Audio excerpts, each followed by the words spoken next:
This video was brought to you by SimpliSafe. There's no safe like SimpliSafe. Police just arrived at an airport parking lot to investigate reports of an abandoned truck. Initially, it seemed like just another routine call with nothing unusual, but that's when it hit them. Kind of smells. I think it smells like decomp. I can smell something. Inside the truck lay 4 brutalized and dismembered bodies hidden inside boxes.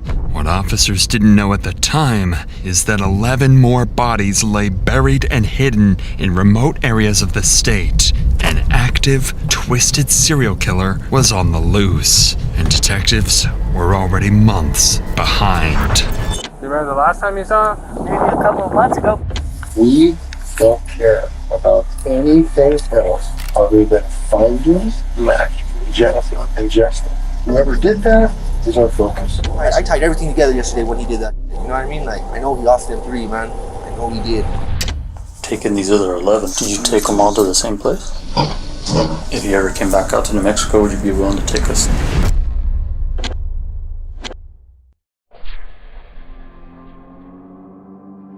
It started on a Sunday afternoon when police in Grants, New Mexico received a mysterious call. A landlord had just discovered something he described as disturbing while cleaning out an evicted tenant's home. Officers immediately headed to the address to investigate. So this guy hasn't paid us since July, but with COVID going on, we couldn't evict him, so we've had nothing but problems with him. Anyways, we finally got him to move out, so I seen him today. We haven't come by, we haven't messed with him. I'm afraid I'll kick his ass, you know. When I came by, he says, I'm gonna leave you a pile to throw. Well, we didn't know which pile, so we started to load it up. While we were moving some things, and we found this puppy in this box underneath some of the kid stuff, you know. Okay. So we go to put the puppy in the bag because we were going to bury it, and then we see that they had tied a cord on its neck. Okay. Well, we've had, like I said, nothing but problems with these guys, so I at least want to put a report on file. I know we won't be able to say who did it and when, but that needs to be associated with him, you know, because we're going to take him to court for a lot of other things, and if I can just have that on file, it'll help. Okay. It was clear the puppy had suffered a horrific death. Animal control arrived shortly afterwards and confirmed it had been deliberately tortured, noting a cord tied tightly around its neck. The cruelty of the scene was deeply unsettling, and the officer immediately recognized they were dealing with someone truly twisted. Yeah, that was just straight up. Absolutely. That's just sad. That right there just really got to me because it's like, that's not cool at all, right? No. Absolutely. Cruel, awful people. Yeah, we tried to get in, the landlord, the owner, we tried to go into the house. They went in, they painted everything their own colors, and they just ruined everything.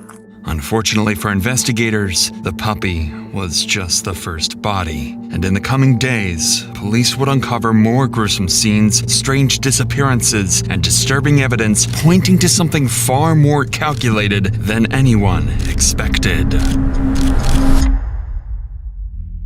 That same day, Detective Robert Turney was assigned a missing persons case involving 19-year-old Matthew Miller. Matthew's grandmother had called 911 a couple of days earlier, worried because she hadn't seen or heard from him in nearly a week. It turned out police were already familiar with Matthew and knew he had previously struggled with substance abuse. So initially they assumed his disappearance was drug-related. Maybe he overdosed somewhere. But Matthew's family insisted something was different this time and urgently requested to speak with detectives. Trusting their instincts, Detective Turney decided to visit Matthew's grandmother, where he would discover some unsettling new possibilities. I have people calling me, hey, so it's a small town. So you guys can help me out by just calling around to hospitals, clinics, rehabilitation places, other county jails, and just see if he's there. So prepare for the worst and hope for the best. Okay, but I will tell you, I had more than enough to arrest Matthew several times, and he's not one of those people that I wanted to arrest. Matthew is not going to pull a gun on anybody, right, to get his drugs? Yeah. No. He's not that kind of person. Yes, that's my main fear. And he probably has a little bit of a complex because he knows he's that kind of person.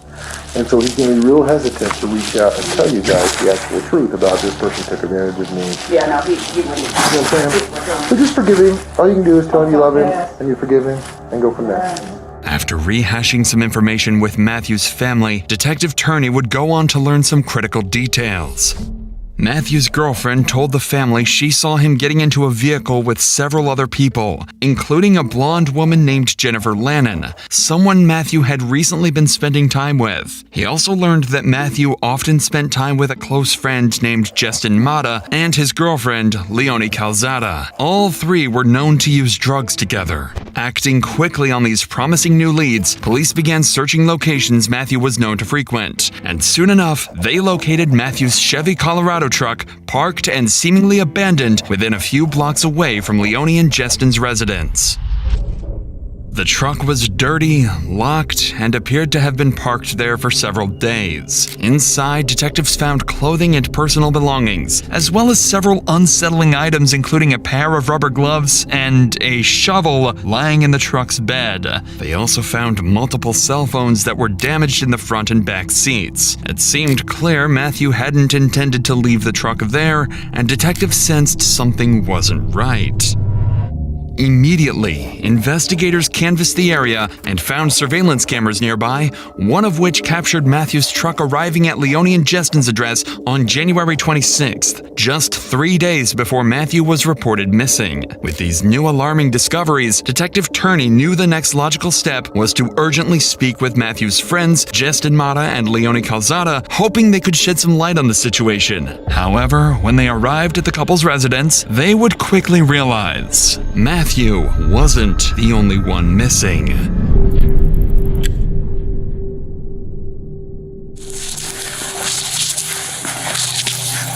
No, just you?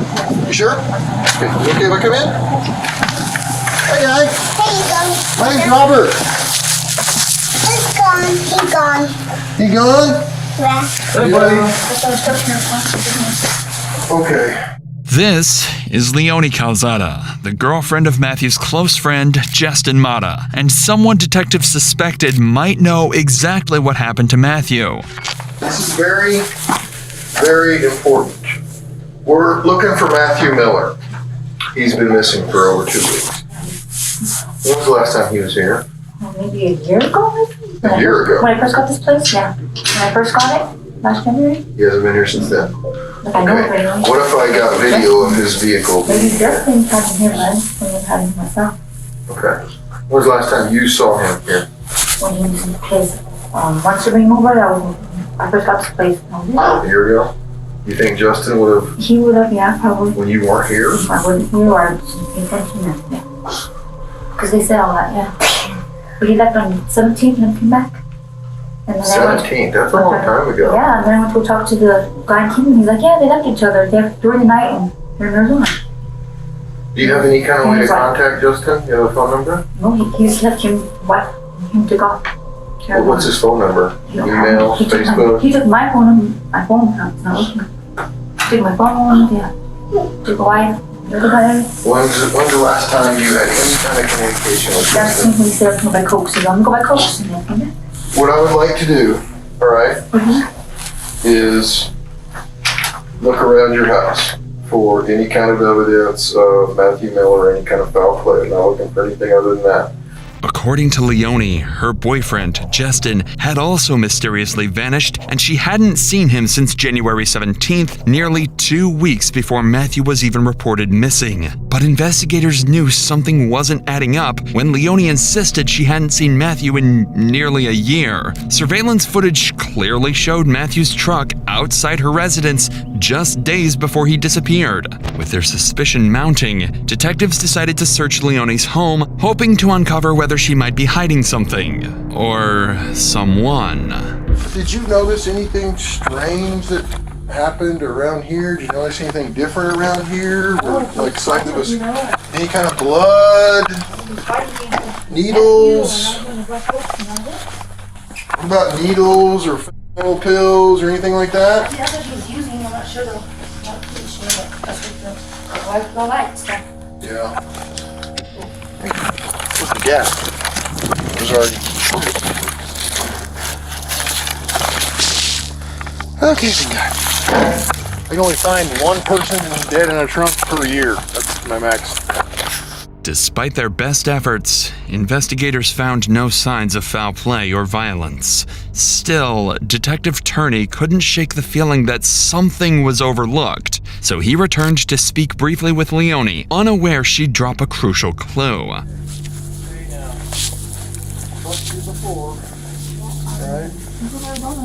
Who? The 17th, she's just in Mata with Arizona. Yeah, with Jen Cannon. As of the 17th Of January. He left with his wife. Leone revealed that Justin had recently taken off with another woman named Jennifer, supposedly heading to Arizona to re-up on drugs and make some money. With this new detail, Detective Turney now found himself investigating the disappearances of 3 different people: Matthew Miller, Justin Mata, and now, potentially, Jennifer. Not yet aware just how closely connected these cases really were. So to move forward, Turney quickly looked into Jennifer and discovered she had recently been reported missing by her ex-husband, Sean Lannon. That name sounded familiar to Detective Turney, because just days earlier, officers had responded to a disturbing call at 817 Kingman Avenue, the same property where the remains of a tortured puppy had been uncovered, and the tenants evicted from that very house, Sean and Jennifer Lannon. Finally, investigators were starting to connect the dots. 3 people, all closely linked through drugs and personal relationships, had vanished within days of each other. Detective Turney realized it was time to canvass the neighborhood surrounding Sean and Jennifer's former home, hoping a neighbor might have seen something suspicious or could offer the lead they desperately needed. That's when they found a neighbor whose security camera was pointed directly at Sean and Jennifer's old residence, and what the investigators saw on the footage would finally bring some much-needed clarity to their case. Without this neighbor's camera, detectives might have hit another frustrating dead end, and it shows just how important reliable security can be, because when something happens, every second matters. That's why I partnered with Simply Safe Home Security to provide you with a trusted way to secure your own home. After I installed Simply Safe, I felt much safer at home knowing that if anything moves where it shouldn't, I'll be alerted immediately, along with real-life security pros who can quickly step in and help. Simply Safe's brand new ActiveGuard outdoor protection means those pros can see a suspicious person in my driveway and speak to them, flash the spotlights, even call police before a break-in ever happens. All the alarm systems wait until the door is kicked in. ActiveGuard tells the intruder, hands up, police are on the way, while they're still outside. The tech is smart enough to tell friends from foes, so your partner or the dog walker won't trigger a 3 a.m. panic. What I find myself using the most is their video doorbell, which sends me a notification whenever there's motion at my door, and even allows me to communicate with anyone at my door through its built-in speakers, saving me from porch pirates and keeping my packages safe. From the app, you can arm or disarm, lock the front door, check every camera, and see that my studio is safe even when I'm on the road. There are no long-term contracts, plans start at about $1 a day, and there's a 60-day money-back guarantee. And today, Simply Safe has a deal just for the Dr. Insanity crew. Save 50% off your Simply Safe security system when you sign up for a professional monitoring plan, and get your first month free. Visit simplysafe.com/insanity to customize yours. There's no safe like Simply Safe. On January 26th, Matthew is seen entering Sean's home, but investigators never see him leave. Hours later, Sean is spotted on camera driving away in Matthew's truck, and when he returns, he's alone, on foot, and Matthew is nowhere to be seen. 2 days later, on January 28th, the same camera recorded someone loading household items into a red Dodge Dakota parked outside the residence and driving away. This CCTV footage marked a critical turning point for investigators. For the first time, detectives had visual proof of Matthew at Jennifer and Sean's residence. With this significant new lead, the next step was clear. Detective Turney needed to speak directly to Sean. Only his account could clarify what happened that day and potentially reveal crucial details about the missing trio. The next morning, Detective Turney reached out to Sean and agreed to sit down for a formal interview. Whatever Sean said next had the potential to shift the direction of this case completely. So, first things first, let's get her into this missing. Okay? Have you ever seen Matthew Miller? You know who I'm talking about? Was he over at your house? Yeah. It's been for weeks. And I've been a police. It's definitely been my police. Before the 3rd, was his truck ever parked at your house? Yeah.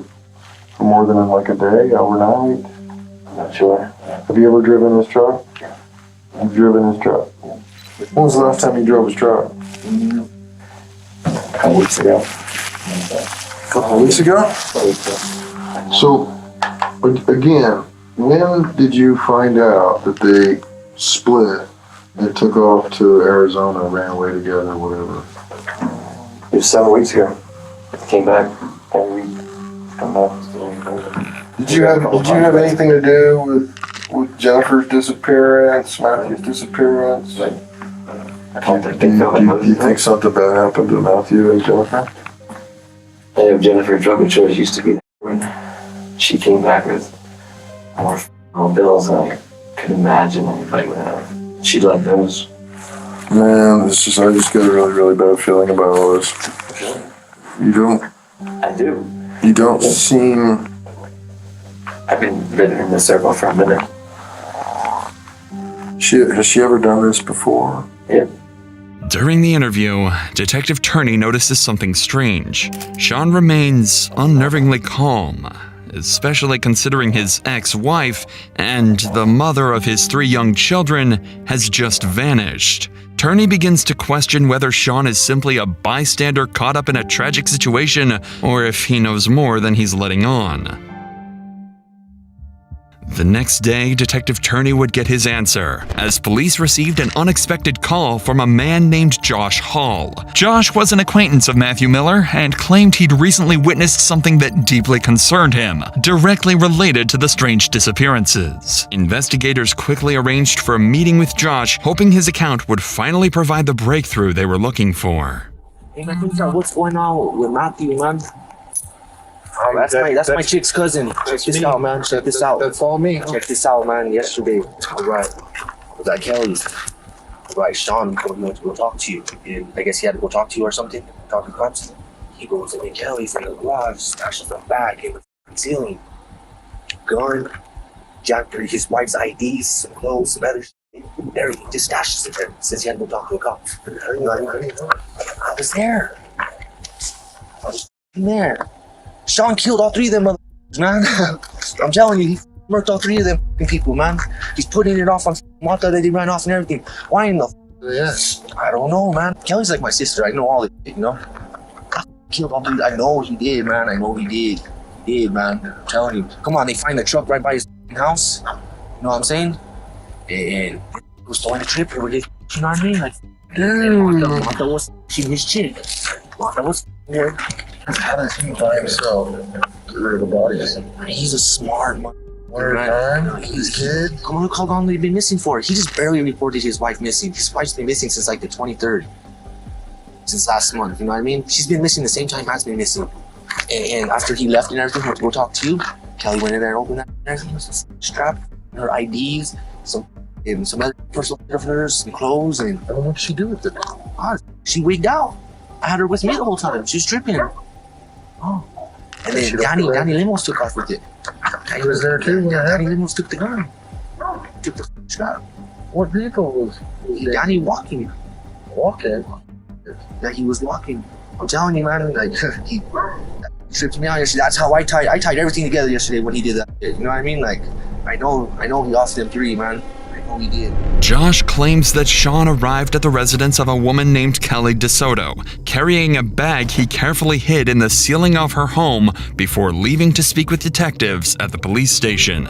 After Sean left, Kelly discovered the hidden bag, removed a gun from inside, and handed it off to a man named Danny Lemos, locally known as Dog, who quickly took the weapon and left on foot. When Sean returned and realized the bag was missing, he became visibly agitated, smashing his phone on the ground before storming out.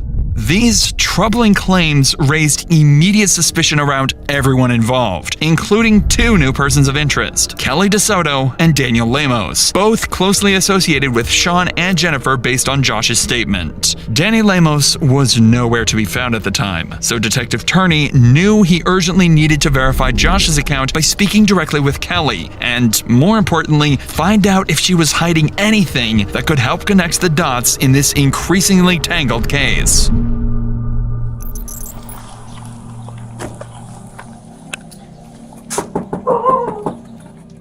When investigators first arrived at Kelly's house, she agreed to meet them at the station for an interview, but refused their offer of a ride, saying her boss would bring her in about 30 minutes. However, when the time came, Kelly never showed up at the police station. It was a major red flag, and it made investigators even more suspicious of her.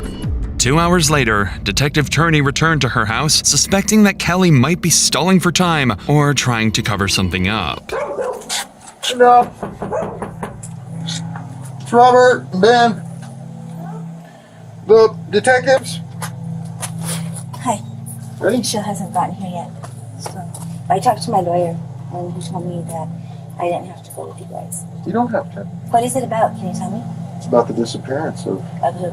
Matthew Miller and Jennifer Lambert. Sean Lambert. Sean is not missing. I know he's not. This time, Kelly's behavior was noticeably different. She appeared distraught, reluctant to cooperate, and quick to mention her lawyer. Detective Turney felt certain that she was withholding crucial information and decided to press harder. Was Sean here yesterday? He came out yesterday. How many times? Mm-hmm. Well, he just... He came inside. He told me that he had to go down and report Jennifer missing. Did Sean hide anything in the house that was later taken? No. Did he destroy his phone? Yeah, right here. I forgot. He destroyed his phone. Did he bring a bag inside that had a gun? No. Or any of Jennifer's identification cards? And hide them? And did you look in it? No, I didn't see Did Danny Lemos take the gun later? No. Do you think he did something to Jennifer and Matthew? I honestly don't. He doesn't seem like that type of person. I think you're lying to me about the bag and the gun and Jennifer's ID. I'm not. I don't know anything about. Like he asked me. He said, "Where's You didn't where's bring my?" anything in. Yeah, no, I didn't see him bring anything in. Or you're forgetting what I already spoke to. I know. Sean has some stuff in your shed. Yeah, he doesn't move it. I don't know. Any questions? Nothing yesterday? No, I don't think so. Have you went through it? No. After some more pressure, Kelly admitted she had several suspicious bags in her shed, supposedly belonging to Sean. Curious about the contents of the bags, detectives quickly followed Kelly to take a closer look. I'm pretty sure hot cheese. Yeah. I cleaned that box there. It's not his. I don't think so. I'm sure it's not. And that paint can is not his. This one? What about this one? That's his. That's his. Oh, is he in my fake house? On Jackson? Really? She let us search that thing from head to toe. And outside too. Despite their best efforts, detectives found no clear signs of blood or evidence linking back to the missing people. It was a frustrating dead end, and the chances of finding them seemed increasingly slim. At this stage, investigators had narrowed down their focus to several individuals close to the missing trio, each with conflicting stories and questionable behavior that kept detectives on edge. But without hard evidence, options were increasingly running out. Desperate for a breakthrough, Detective Turney secured a search warrant for Sean and Jennifer's former home at 817 Kingman Avenue. Unsure exactly what or who they might encounter, officers cautiously approached the property, prepared for any potential threat.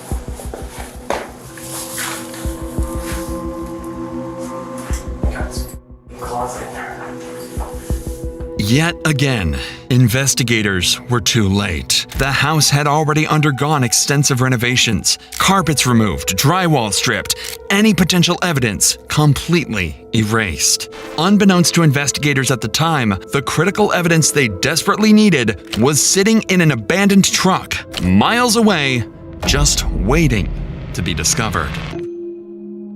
For now, though, every possible lead was exhausted, and Detective Turney knew it was time for a more direct approach. So he called Sean once more, determined to extract something, anything, that could finally lead investigators to the missing trio. Hello? Hey, is this Sean? Yes, it is. Hey, Sean, this is Detective Turney. How are you doing? Good, how are you doing today? Good, man. I've been trying to get a hold of your other number, and it's not working. So, No, I apologize. I'm sorry. so you know anything new? No, I haven't heard anything. Nope. Okay. Are you still around town? No, I'm in Albuquerque. No, we've made some progress here and there. I've got a bunch of pictures of different vehicles. I'd like you to take a look at, see if you could help me identify them. Good time tomorrow. I wanted to come in and stuff I got to return to the school. Okay. All right, just make sure the kids are taken care of, and we'll go from there. Yeah. All right, Thanks, we'll see you tomorrow. Bye. Thanks. Sean sounded cooperative and willing to help, promising Detective Turney he would come in for questioning. Yet, Sean never showed up. The next day, Turney even offered to personally pick Sean up and bring him to the station. But once again, Sean failed to appear. At this point, Turney felt certain Sean was deliberately stalling and knew they couldn't afford to waste any more time. He's done playing cat and mouse.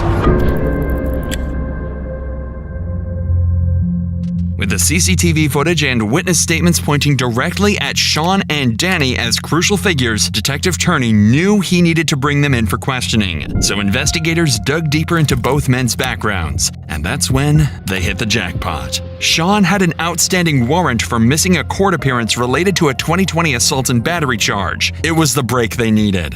On February 25th, officers located Sean in Albuquerque and arrested him without incident, transporting him directly to the Grants Police Department for questioning. Detective Turney's goals for the interview were simple: determine exactly what Sean knew about the missing trio and find out where Danny Lemos had vanished after taking the alleged gun. Let's go back to Matthew's truck. Okay, so it starts to back in there, and you're the last one who drove it. Right. So let's go backward from when you parked it. Where did you go with it that day? Do you remember specifically? The only places I ever traveled was one time to McDonald's. I thought that was the last day we ever used it. And I got Smith's, we got water, food, Walmart, that's it. Is there a tracker on the truck? My phone was always on, like, I pulled the line on it. I'm not going in the mountains. I have children. I don't have any bodies. Like, I was a medic in the Army. Like, I have 3 kids.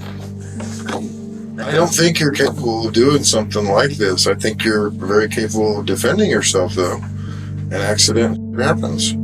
If it was an accident, I would be like, that's self-defense, because self-defense is peaceful, but literally, no. Biggest fear in my house, why the pistol stayed in the house, was Tato, like dog. Like, that guy scares me. I'm not gonna lie about it.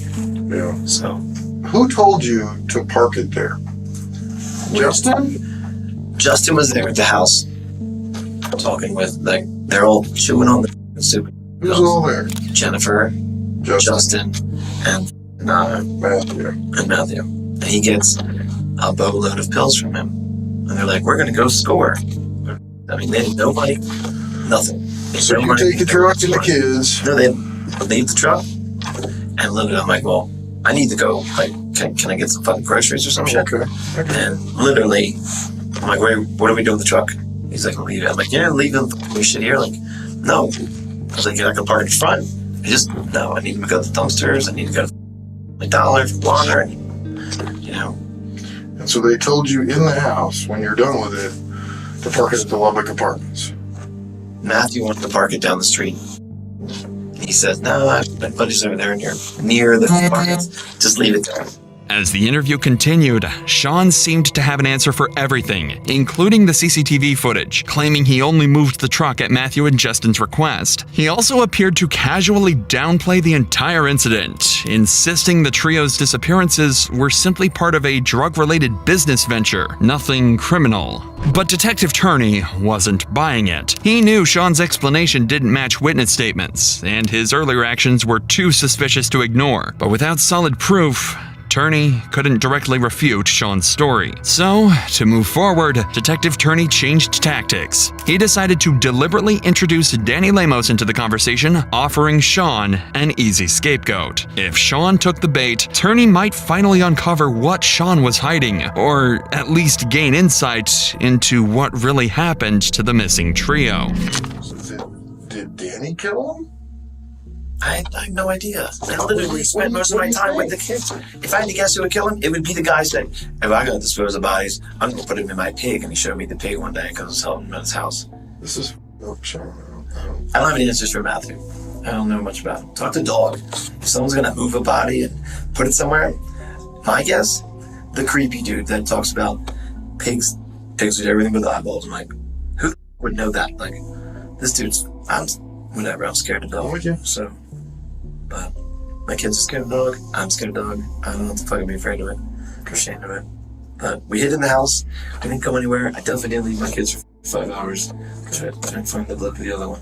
Just as planned, the moment Danny Lemos' name came up, Sean seized the opportunity and implicated him, pointing to Danny's violent nature and even suggesting his ability to dispose of bodies using pigs. Beyond those accusations, however, Sean stuck to his story for the rest of the interview, denying any involvement in the disappearance. Without solid proof against him, detectives had no choice but to end their questioning. Still, Sean wasn't completely free. His outstanding warrant for failure to appear in court meant he'd spend the next 7 days in custody, and officers immediately transported him to the local jail. Investigators spent the following week interviewing acquaintances, re-examining evidence, and piecing together scattered leads. During their interview, one detail caught Detective Turney's attention: the mysterious red Ford truck that was spotted parked outside Sean's residence, later leaving with unknown contents loaded in the back. Investigators had not yet located this truck, and Turney strongly suspected it might hold something crucial to their case. For now, though, 3 people remained missing, and police narrowed their focus to 2 prime suspects: Sean Lannon, who was recorded on surveillance driving Matthew's truck and potentially connected to the missing red truck, and Danny Lemos, who allegedly received a handgun connected to Sean before disappearing himself. With each passing day, Turney grew more convinced that the missing trio had been murdered, and that their 2 prime suspects likely held the answers. But the window to find something conclusive was quickly closing, because on March 3rd, Sean completed his short jail sentence and was released back onto the streets, significantly raising the stakes. Now facing the possibility of losing another prime suspect, Detective Turney knew he had to act fast. All he needed was just one single lead, some hint of where the bodies might be hidden.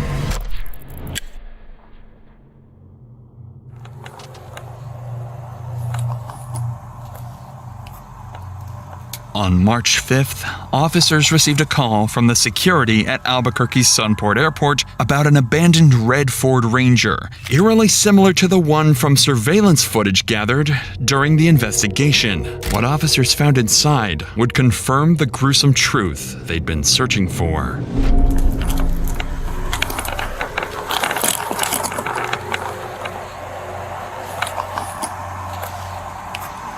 Kind of smells. Kind of smells, but I mean, not to like decomposing or anything. You know what I mean?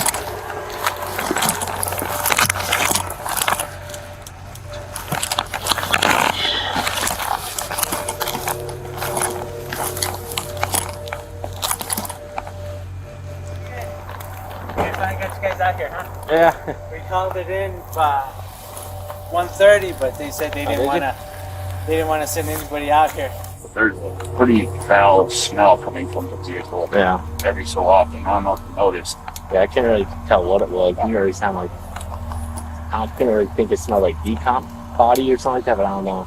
Yeah, I can smell something, but I can't tell what it was. It also smelled like dirty, like GL almost, but yeah, I don't know. But we'll check for it and all that good stuff, so.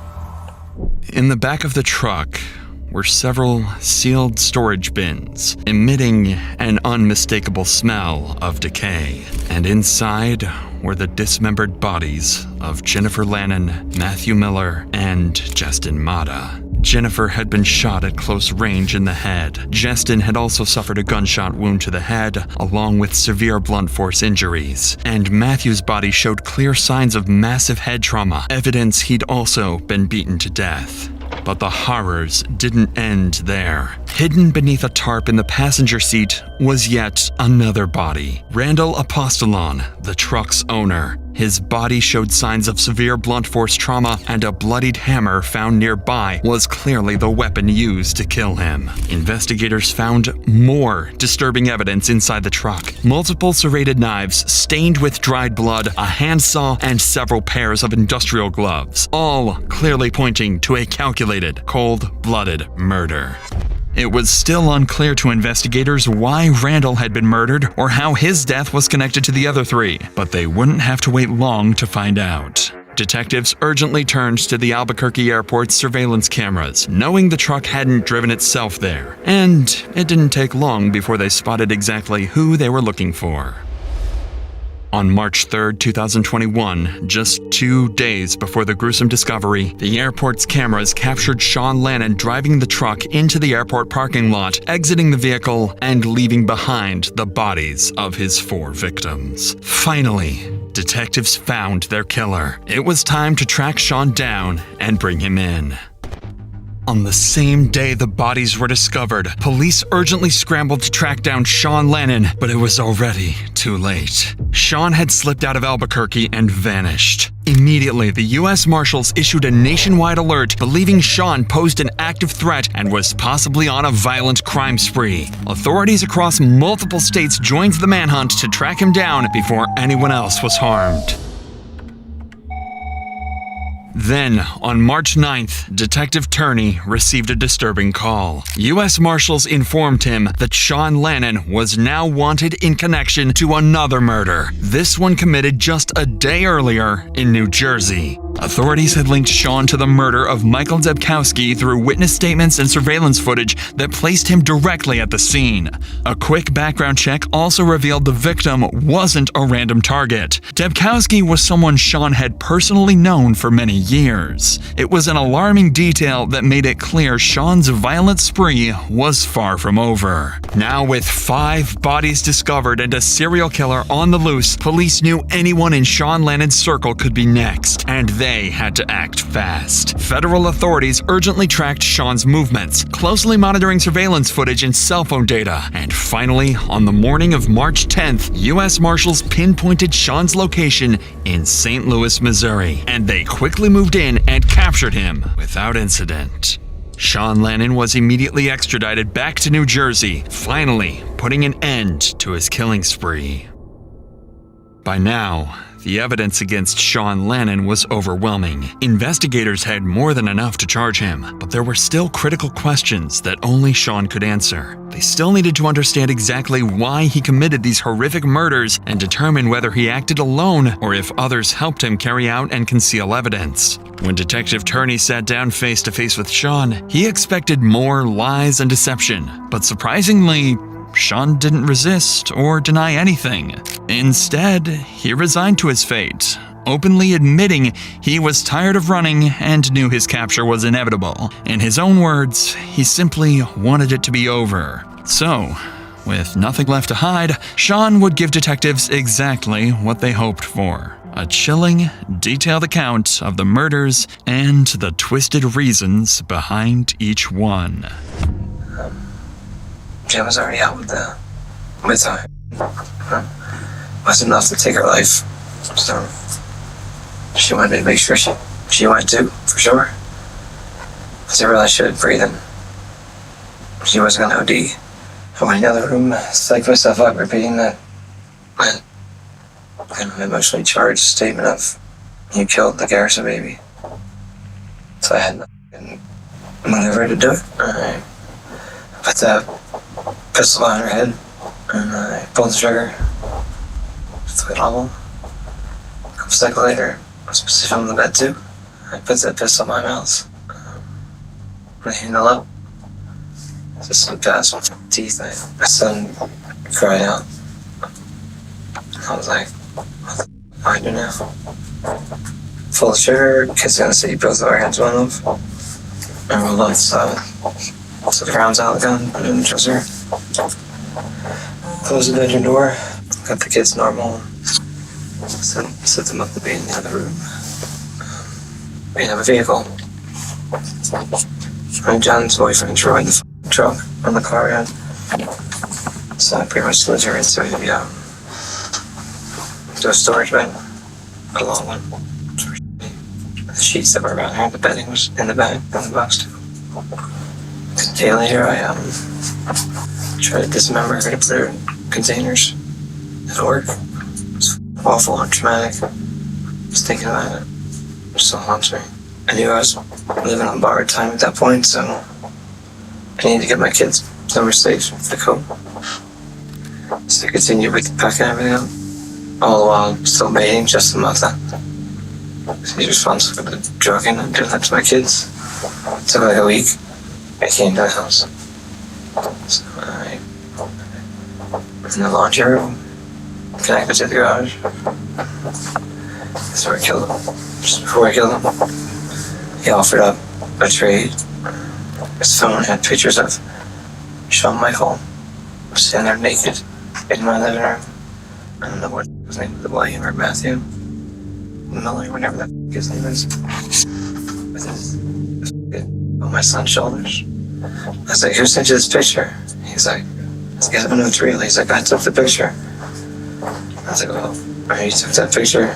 And he just admitted the guy in the picture. So I said, "There it is." He was right over the van where Jim was hiding her. He wanted to know if he could do a shot at her before he took his life. So I said, "Well, if you find any in the vent," so he was looking down in the vent. He didn't see it coming. So I shot him in the back of the head. It wasn't something I was proud of. He's a pretty tall dude. I had to dismember him at some point a day or two later. It disgusted me. That's gross. I had to work up the nerves to move his body. So there's so much blood. That's why I had to pull the floor up in that room. I still have a room that was the flooring that was pulled up in the kid's bedroom. A piece of landlord never fixed the water leak. And the carpet got molded. It was unsafe. The carpet was outside the house, and so was the padding if they fell through some other reason. It was still there by the time. It took 2 hours before I had enough the ability to even go near Justin. When you got Justin over there, was this shortly after? Like how long between the time that you Jennifer, that you shoot Justin? It was at least a week. It took a while. Did you get him to Laura? I was baiting as if I was Jennifer on the phone. Yeah. So you thought you was to meet Jennifer? Yeah. I also had pictures of Daniel Lemos and my son. I never got my hands on Daniel Lemos. I fully intended. So I was heading back to New Mexico for work. Like yesterday. You know where Danny is? If I did, it'd be in the box. So then I had the three of them. Probably that kid comes over, William or Matthew, or whatever his name is, comes over with Felicity, his girlfriend. She looked like she was like 12 years old. And I should figure anyone they don't have to. So he's like, they're looking for money for anything. I'm like, I give you a food card. I like, just take like $40. It's like, all I need is later in the week, give me a ride to get some water. And I'll get less sugar and water. So one of those times he came back, he didn't have Felicity. And that's when I shot him in the back of the head. I had one of his vehicles in Albuquerque. At some point he brought me the boxes that put him in the back. I couldn't come up with enough money to get the vehicle, so he was going to take the truck back, so I found somewhere else for the boxes of base storage containers. I was going to hold them for $150. He wanted another $300 once we got to his place. Randy wanted another $300 to hold the boxes. So I didn't have $300. So he's like, well, I'm going to drop you back off. So we left, came back to the Pearl. The box was still in the back. Pulled in right there. We got in a fight. I killed him in the front seat. He was in the driver's seat. Throughout his confession, Sean remained eerily composed, showing almost no emotions. Even more chilling is the fact that just hours after dismembering the bodies and brutally killing Randall, Sean was picked up by police on an unrelated warrant and sat across from Detective Turney, coldly denying any involvement, while a truck full of bodies was parked just a few blocks away. So Tuesday I took the I grabbed the truck and I didn't know what to do with it. I don't know anybody. What do you do with the body? So I knew at some point he was going to get caught. I just wanted my kids back home. I took them to the airport the day before. And I positioned them. Just everything was the same. Secured the vehicle. Nothing obvious. And then I took I believe it was an Uber. Took it home. Right to the Pearl. The next day we flew out. I'm waiting on time. Again. At some point they'd find the bodies at the airport in the box. And last thing on my list was the man that was me as a child, my big brother. Big brother's big sisters or whatever. They got pictures too. Wanted the pictures back. He didn't want to give me the pictures, so I started beating him. Then he gave me the pictures. It took his life. So I'm proud of that. I'm proud of it. I did finally tell him I'll make it back to finish Daniel Amos. The last victim in Sean's killing spree was his former mentor, Michael Debkowski, a man Sean accused of abusing him during childhood and believed still had photographs of that abuse. When Debkowski refused to hand over those photographs, Sean killed him without hesitation. But just as detectives thought they heard everything from Sean, he would make one final, shocking statement. There were even more bodies waiting to be found. And so the other 11, you said started about 2.5 years ago, 3 years ago? And you disarmed them from guns, and you said knives? Knives, whatever. At some point, I had like almost like a pickaxe, but it was more of a pick. It swung like a pickaxe. Was like if you had to think back, like how many out of the 11 were shot and how many were stabbed? Like if you can elaborate on any of that. 2 were shot. 2. And then how many were stabbed? Where's the rest of them? Not that one. The rest of them. So 9. According to Sean, he'd killed at least 11 additional people, mostly drug dealers tied to Jennifer, and hidden their bodies in remote areas of Malpais National Park. Detectives approached these claims cautiously, knowing Sean was a skilled manipulator who mixed truths with calculated lies. Perhaps this was his last attempt to influence the outcome of his trial later on. But despite extensive searches, no additional bodies were ever discovered, and Sean's claims remained unverified. Detectives also investigated one of the key persons of interest directly implicated by Sean himself, Danny Lemos. He was located in Albuquerque and arrested by U.S. Marshals on March 25, 2021. Danny agreed to speak with Detective Turney, firmly denying any involvement and expressing shock that Sean was even capable of these horrific crimes. He admitted taking the handgun Sean had hidden at Kelly's house, but claimed he had no idea it was tied to a murder and had quickly sold it afterwards. After exhaustive interviews and reviewing all available evidence, detectives eventually cleared Danny, along with all other potential suspects, ultimately concluding Sean acted entirely alone. In October 2022, Sean pleaded guilty to the first-degree murder of Michael Debkowski in New Jersey. He was sentenced to 35 years in prison, and in May 2024, he pleaded guilty to killing Jennifer Lannon, Justin Mata, Matthew Miller, and Randall Apostolone, receiving 4 consecutive 15-year sentences. As part of his plea agreement, Sean will serve his sentence in New Jersey first, then return to New Mexico to serve an additional 60 years behind bars.